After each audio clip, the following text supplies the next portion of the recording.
That's fair. Sammy Sosa was my first favorite baseball player. I've got this photo of me at my first ever baseball game. I'll send it to you when I get back from Paradise. Cubs Phillies at Wrigley in 1999. I'm absolutely rocking a sweet Sammy Sosa onesie. Another story. Apparently, growing up, I thought every athlete was Sammy Sosa. So my aunt took me to a Pacers game in like 2000, and Reggie Miller was just going ballistic, and everybody was chanting Reggie, Reggie. And I stood up and my ass said, Sammy Sosa. So those are my two Sammy Sosa stories. Someone born on the day that Sosa debuted would have been eligible to vote by the time he hung it up. He played 18 seasons of Major League Baseball, with 13 of them coming on the north side of Chicago. Sosa broke in as a 20-year-old with the White Sox. He split time between Texas and Chicago his first year. He hit 4 home runs in 58 games that year. From ages 21 to 26, he averaged 21 bombs a year. Then came 1996, his first 40-homer season. From 1996 to 2003, Sammy Sosa averaged 51 homers on a per-year basis. That's north of 400 home runs coming across 8 years of baseball. His MVP year in 1998. If you haven't seen the 30 for 30 on Sosa and McGuire, watch it now. Just stop listening to the podcast, go watch it, and you can pick it up right here where we left off.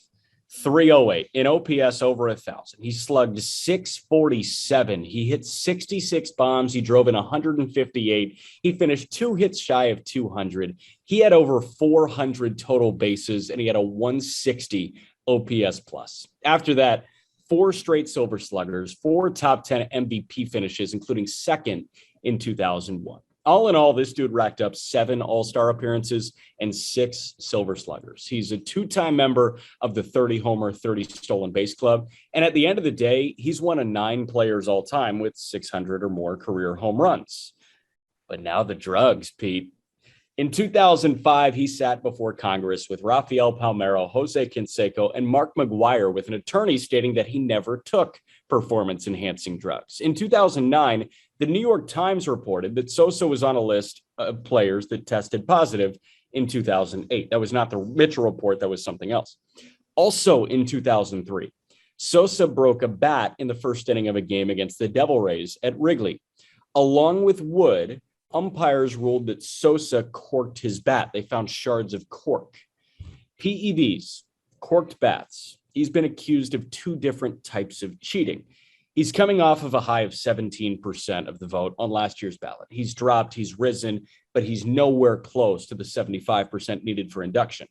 He's got a soft spot in my heart, and 600 should say automatic first ballot, right? But his, more than anyone else, was an insanely synthetic 600. Not to mention a career 23% strikeout rate and a non-mind-numbing 58.6 career WAR. But 600. Book it, Pete. First, phenomenal. The way you said it and his career. He has very similar connections to steroids as David Ortiz. And yet, these 2 players have been vilified and celebrated in completely different ways. Yeah. Is David Ortiz much more likable than Sammy Sosa just on the surface as a person? Absolutely. We've seen Sammy Sosa do some very strange things, some things with his own skin color, just some strange things in his career. And you can look that up if you'd want. I don't want to get too far into it, but I do want to get into the steroid aspect, because a lot of guys, for example, we know some guys are in the Hall of Fame that took steroids. So where do we draw the line, considering that I don't think he actually ever tested positive? Like, just because he was on this list, there was a lot of names on that list for performance enhancing drugs. We don't know exactly what he definitely tested positive for. You know, he didn't get accused of perjury because he wasn't lying in front of Congress. Right. He wasn't lying because he can't prove it. It was an anonymous voluntary test that apparently he popped off on in 2003. That's the thing. Anonymous, voluntary it's not clear that it exactly was steroids. And I'm not trying to say that Sammy Sosa definitely didn't take steroids, because we're both looking at each other and we're both smiling, considering He did it. we know he did. But what I'm saying, in the grand scheme of things, what's proven is proven. For example, A-Rod, proven. Manny Ramirez, proven. I have a hard time if I know other guys in the Hall of Fame took steroids. I see 609 home runs. I would check the box for Sammy Sosa, quite honestly. I think there was a part of baseball that he saved. I think Bud Selig turned a blind eye to guys like that for a reason. He was bringing back the sport. And without Sammy Sosa, I don't really know where our sport might be right now.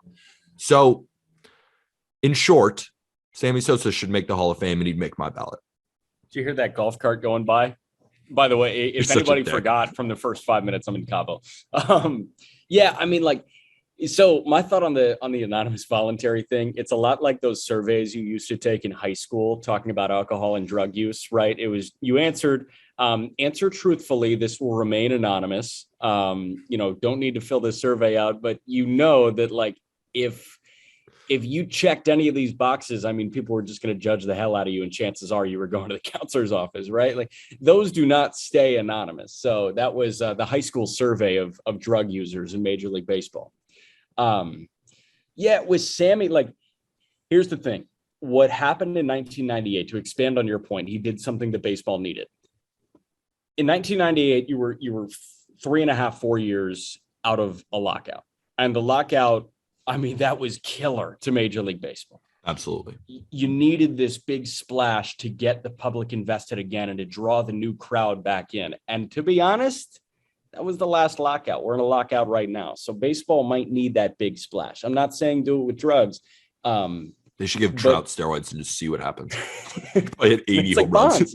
I think it's Bonds. I actually think that's, if you give Mike Trout steroids, it's Barry Bonds with a little bit more speed. I think that's accurate. But the thing is, Barry Bonds was so fast. He's still over 500 bases. Well, he was fast before he chose. That's true.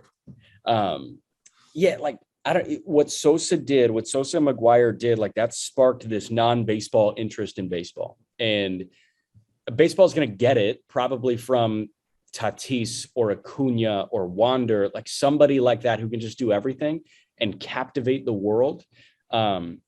And that's what Sosa did. That's what Sosa did before we're having this conversation now. So, I stand by my thought that the Hall of Fame is a museum and eras of baseball should be celebrated. And 1998 should be celebrated like crazy, because that was as enticing as baseball has been ever.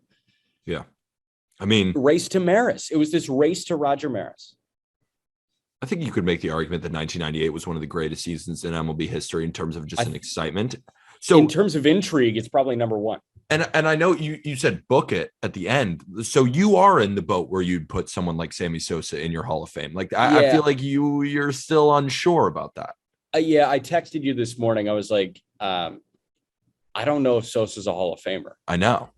And he's not going to be. He's not going to get 75%. No, he's not going to be. This is his final year on the ballot. Yeah, he's off. But the thing is, if we had a ballot, I'm checking his box, because I sent that and I was thinking about it and I was like, okay, it was just, so much more clearly obvious that he did this to get to 600 than most guys. I mean, same with Manny Ramirez. Like, it's just so clearly obvious that they got there by cheating. And Bonds, I know he got there by cheating, but he got there and he blew past it. And there's the chance that he would have gotten there without doing it.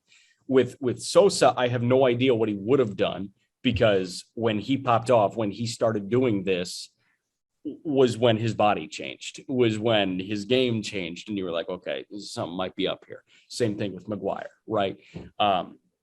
So, that was just my thinking. And also I got into like the advanced metrics, and a 23% strikeout rate's not going to cut it, but 609 homers. 609 home runs. But I think you could also make the argument with Sosa that beyond the power, he wasn't like that great of a player. Like, for example, doesn't have a 900 OPS. He didn't walk. Yeah, he didn't really walk. I mean, he's got 534 career slugging, which is phenomenal. But with a guy with 600 home runs, you just maybe expect that to be a little bit higher. He doesn't have 3,000 hits.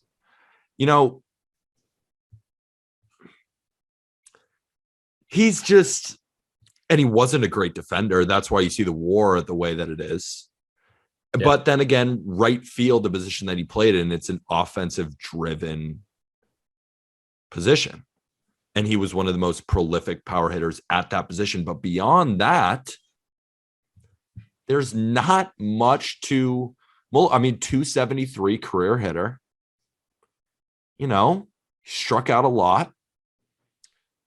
I'm just telling you, man, I look at the narrative surrounding guys, and obviously Sosa's vilified, but I also look at the anecdotes about Sammy Sosa. And I mean, 1998, the intrigue there, like that's a moment in time in Major League Baseball.